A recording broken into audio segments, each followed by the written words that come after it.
because I've called the police like 50 times. And I filed it with the Department of Justice. I got 88 case numbers. And what it was hate motivated genocide. And I'm speaking out because I'm terrified because I had damage in my skull. I had damage in my brain from the gas. Was making my brain push over my skull.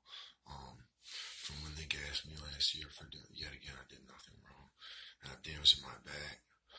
They've been videotaping this stuff, and I keep calling the police, and I don't know what to do because it just keeps getting worse. And they're saying that I have a warrant for something that I couldn't have possibly done.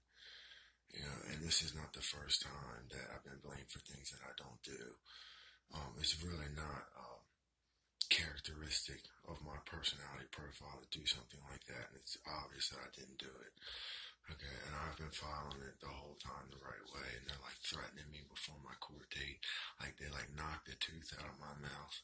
I got laceration on my head here, and I got a dent in my skull here. I had to get like 10 stitches here from them.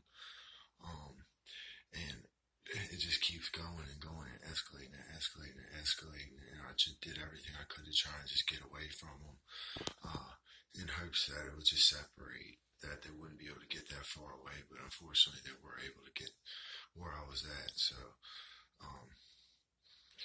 it's just bad and it's sick because it's obvious and apparent that they set out to kill me from the start when I'm not even really that bad and I don't do anything wrong. So it had to have been personal for somebody involved in top secret government function, because nobody else would really have a motive to have done something like that. So, and another thing, it doesn't really make sense that a criminal has perfect teeth and a higher intelligence. Well, then that's not a criminal. That's not really a criminal then. But it was, unfortunately, a conspiracy, and it is gang tagged and stuff like that. So I put it on the internet, and whoever gets this video, no matter how long it's been, please prosecute them for acts of genocide. Because what they did to me was sick. Like, they ripped, all the way back to the start, they like ripped the door off my first car.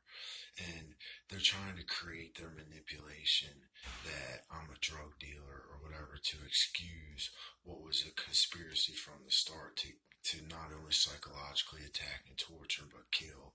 And it's also very characteristic of genocide to want to destroy the victim's image, both socially and, in this case, facially, which was confessed by loosening the cartilage in my face.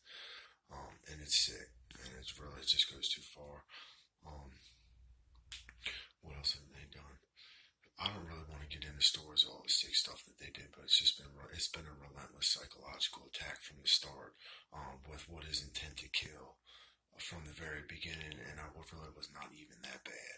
Like, I got straight A's in school for the most part, and things like that. I played sports, whatever. Not that it makes a difference anyway, but it really wasn't because of my personality, but really more so just because that it was me. And that's why I think it came through Gary Hoffman the way that it did. But I certainly did not do. This is not the first time they tried to blame me for things that I don't do, and I'm really tired of it. Nobody in this world should have to live feeling threatened like that. It's less than human. Nobody can really function when they're being threatened like that, when you're seriously being stalked.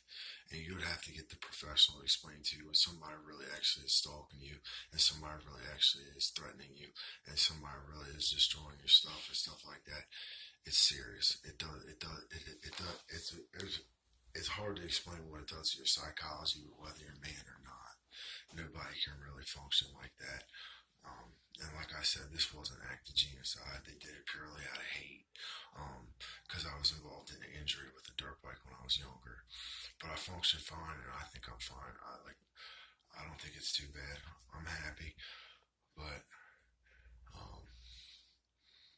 I guess that's it. But whoever gets this video, please make sure they're prosecuted. That involves the members of the Maryland State Police that I forwarded the information to. Even little things like just having blown, at the very least, like little things like having blown the power box. When you jump those meters, it's the end of your life.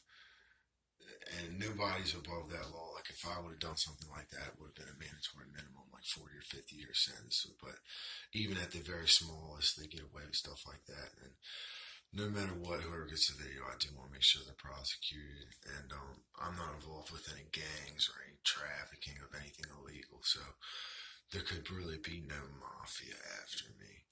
The idea that it's anyone other than them is pretty ridiculous because I don't do anything illegal at all. So it would have had to have been one of three groups, which I don't really want to name, but it doesn't really go much farther than that. And I am snitching because I shouldn't have to deal with this. This was an intent to kill from the start, but I guess that's all for my video for now. I put it on the internet just because I want it to be public, and in fact that these people are involved in internal terrorism, and it is serious, and it really is going on, and it really does happen. And I will say I did not know that that was a real issue that really goes on, but those people really actually are internal terrorists, and I guess that's it. All I'm hoping for is a fair trial, because obviously, logically, I didn't do this. So that's it for now. But that's my video.